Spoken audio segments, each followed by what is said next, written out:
I caught up with Brandon Tate and Keith Ingram from Atlantic Wireless to showcase some of the awesome things they're doing to drive sales while also keeping their associates and customers safe. They go deep on some of their winning tactics and provide valuable lessons in leadership. Hope you enjoy our conversation. All right. Hi, guys. So excited to be able to chat today, and thanks for joining us.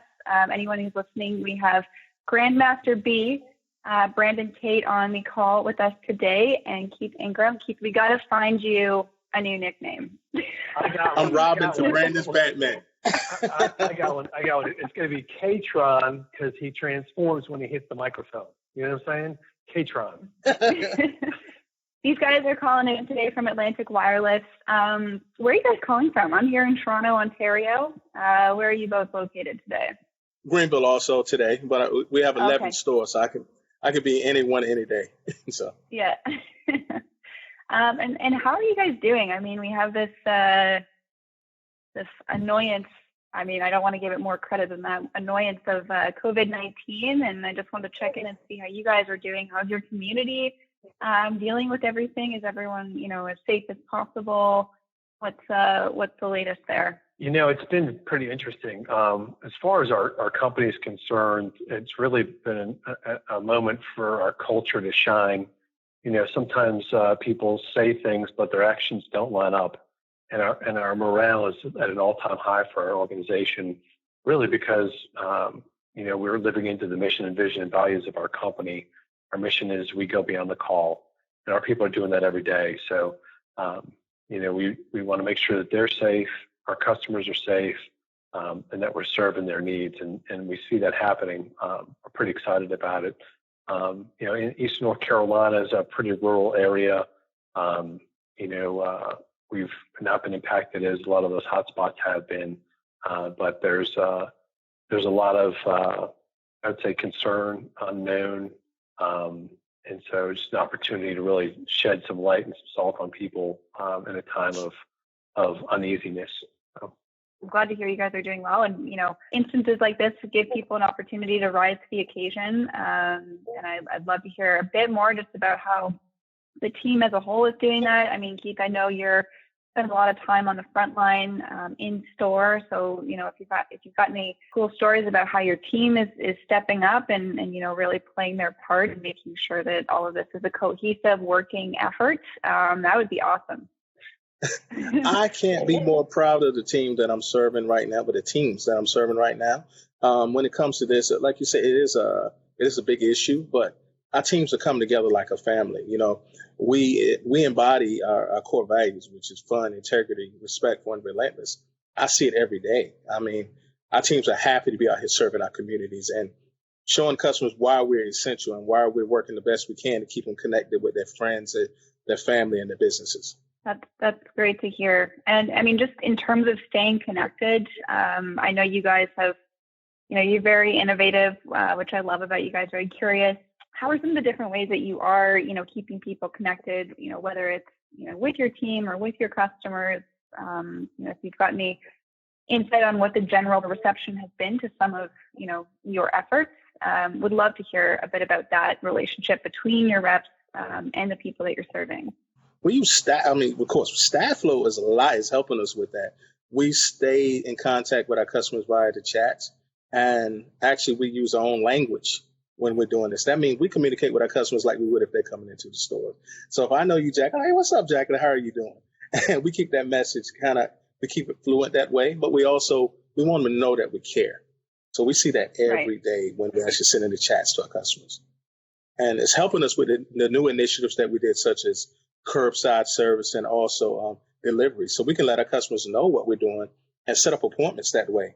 So therefore, they text us or through Statflo, we can immediately meet them in the parking lot or actually come to their home safely, of course. Though. Of course, yeah. So yeah, let's dig into that a little bit. You guys have these are new initiatives, right? These weren't necessarily things you were offering before COVID. Mm-hmm. And so, how has that execution been? Are any significant challenges or successes that you guys can share? I mean, you would think we would have challenges, but we don't see as many challenges as probably another company. We were actually prepared. We weren't doing it, but we were prepared for it in the first place. Statflo has helped us to actually set these appointments, as I said earlier, and actually execute it that under normal circumstances we wouldn't be able to do. Because think about it. People get annoyed with calls and spam calls all day. We're sending chats to them to let them know it's us. And they know it. We're communicating with it anyway. So all we have to do is chat, send them a chat, follow up, and just pretty much execute and close. And so the idea to kind of to implement something like a delivery service, how did, because in some of the dealers that I work with, this isn't something that everyone is doing, definitely hearing lots about curbside pickup and things like that. How did, or where did the delivery idea come from? How is that, is it working well for you, or how are your customers responding to that option? It's working very well. We had to be sensitive to, we got more and more customers that are working from home. We have people that are self-quarantining. And we also have a customer base that's older, where it's not recommended that they come into a location. So to be able to do that for them has been something that we can add value to the already good relationship that we had. And is it your reps who are actually making the deliveries, or how does that whole thing work? It's our reps. Our reps are actually making the deliveries, which is a good thing because they already have an established relationship, and this is an idea. We were challenged by Brandon, our CEO, to be more innovative. How can we stand apart and do more than any other agent or even a corporate location in our areas? And once Brandon challenged us with this, we all worked it out together. And I mean, was this something that, like, Brandon, maybe you can speak to it a little bit more, but, was this, did this just come to you, or in your process of trying to think of different alternatives, how did this come to you? One of the things we did when this whole COVID thing started was we created a task force. And so that's Keith, myself, we've got another director of sales and another marketing in Missouri, our director of human resources, and my business partner and boss, my wife, got together and we really, we meet 5 days a week, and we have different categories of areas we're focusing on strategically. One of them is increasing sales. Another one is keeping our people safe and supporting them and investing in them. And out of that brainstorming session of how to drive sales in this environment, and then possible future environments, like what would happen if we had healthy people, but the store had to close, was one of the things that came up. And so one of the initiatives that we tested with two of our store managers was, can you use Statflo from home and sell? We also use Retail IQ, and they work very well together. And so we beta tested that with two leaders in our organization, and they had some success. So we're drop shipping equipment. We've had people meet, and then this naturally came into, okay, can we just deliver across the board? One of the concerns we had when we were looking at delivery was, do our people have the right auto insurance? Because if they're out there driving around, are they covered well? Are they not covered well? What does it look like? And so we have a certain minimum threshold for insurance coverage. And not everybody that wanted to do the delivery met it.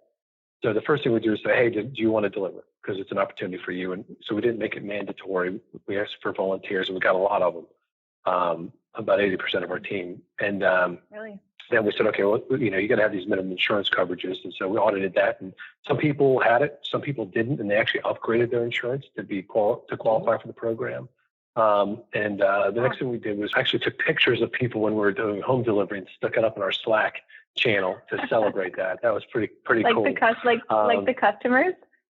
Yeah, the reps got like a phone, and the house is in the background, and they're like, hey, yeah. Yeah, that was pretty cool. Hilarious. And so, that's going well. This curbside was pretty natural for us. I thought one of the neatest things we did at the very beginning of this was to identify associates that were single mothers and had small children, and reaching out to them and asking them, what can we do? Yep. It was the first thing on our list when our task force came together. And it just set the stage for everything else. It was like, we care. Who's going to get affected by this? Who's scared to come to work because they might bring it back to their kids or what have you, or an elderly parent, that they're taking care of. I mean, it's just so neat. And I didn't drive that. It's our team. Our team did that. It's so cool to see that happen. It's about culture, a strong culture, based on a strong mission, vision, and values. So I appreciate the accolades. They're awesome, but it's Keith and his team and the folks out there. I mean, I'm not on the front line. I'm not selling to somebody that's wearing a mask and gloves. I'm not doing that. And we need to take care of those people, man. We've got to. One of our themes for this year is called uncommon. It's a single word, and we want to be uncommon in the marketplace. And to do things like this, and to challenge our people, how do you become uncommon in the marketplace? And so, right now we had a store that we had to close, and we had to furlough those associates. It happened ever since at the beginning of this program, like sales literally just dropped off. They were not able to generate business to come in. And so we furloughed those people. Well, now that we've received our PPP money as an organization, we're bringing those people back actually tomorrow. But in that environment, we have an associate or an employee, we call them associates, that has a young child, and they're concerned about coming back. And if they choose not to come back, we're still going to employ them, and they're going to be using Statflo from their home to sell. So we're excited. We baited the process. We anticipated this possibly happening. It has happened, and so we're prepared.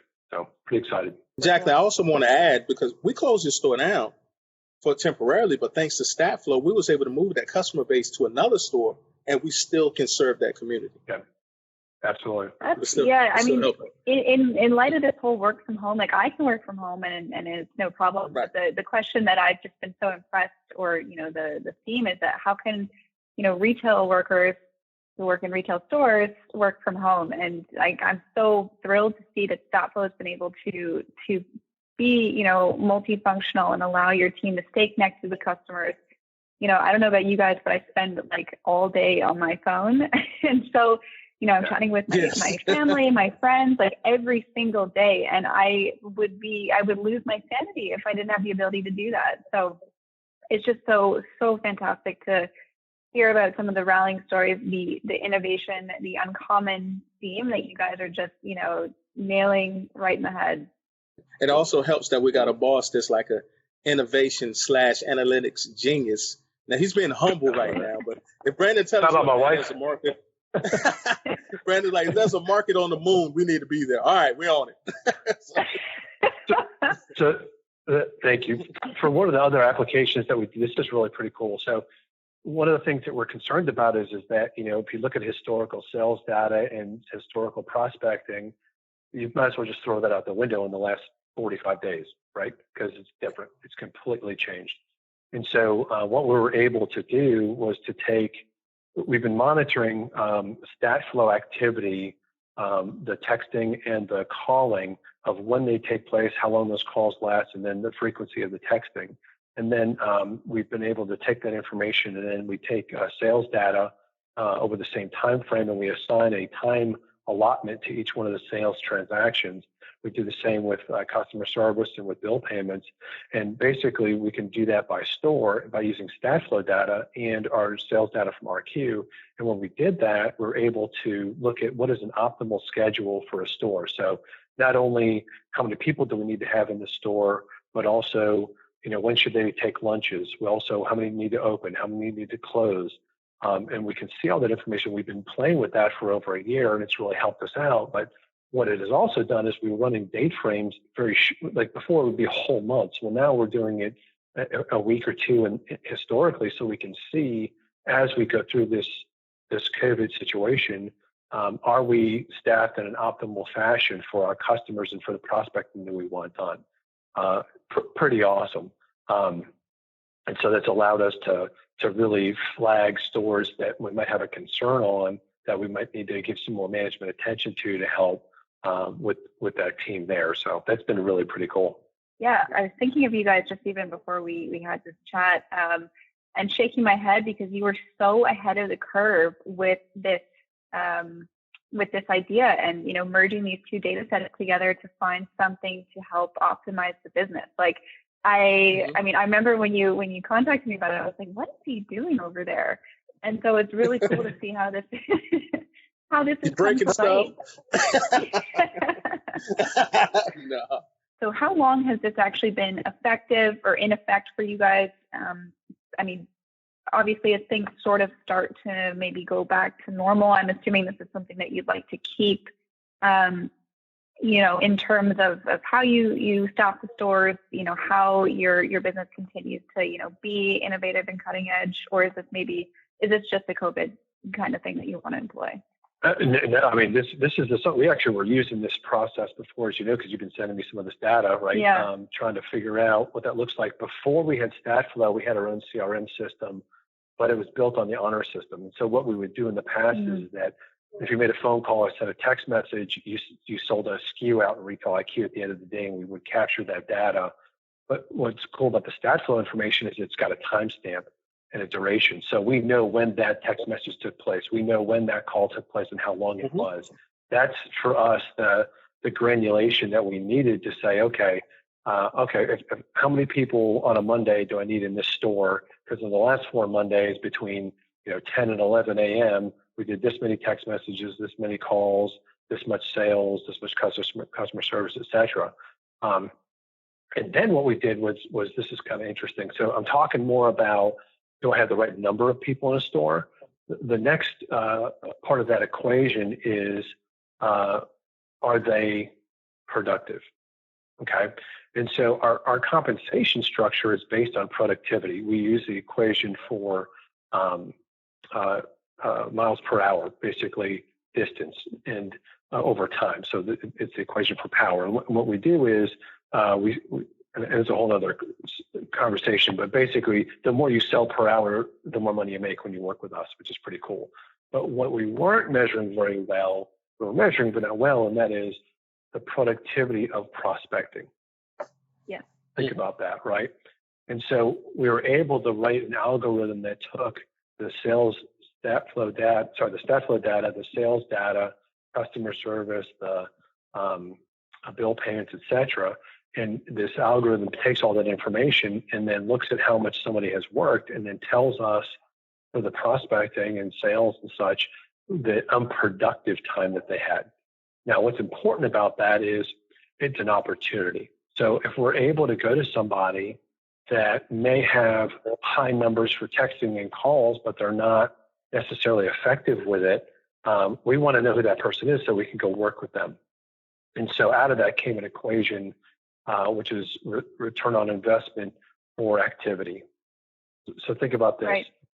Of the activity that you did as a salesperson for us, whether it's 15 text messages, 7 phone calls, just texting, just calls, whatever the combination is, what do we really care about in this situation? That is, did they sell them something, right? And so we can see that using the Statflo data. So now we can say, Patty has the ability to be really effective with Statflo because her return on investment, so for every activity that she touches, no matter the frequency, her return on investment is this %. But Bob over here is really low.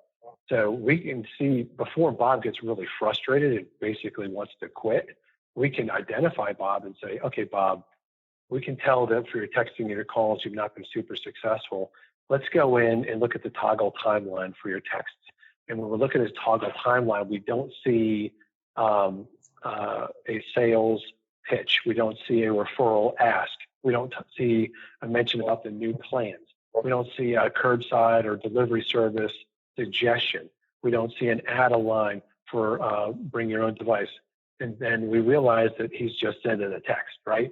And so there's no major content in that that's effective. And so we get to work with this guy and have a lot of conversation around, and role playing around what we call the middle impression, which is really a needs assessment, and then moving into asking for the sale with your recommendation.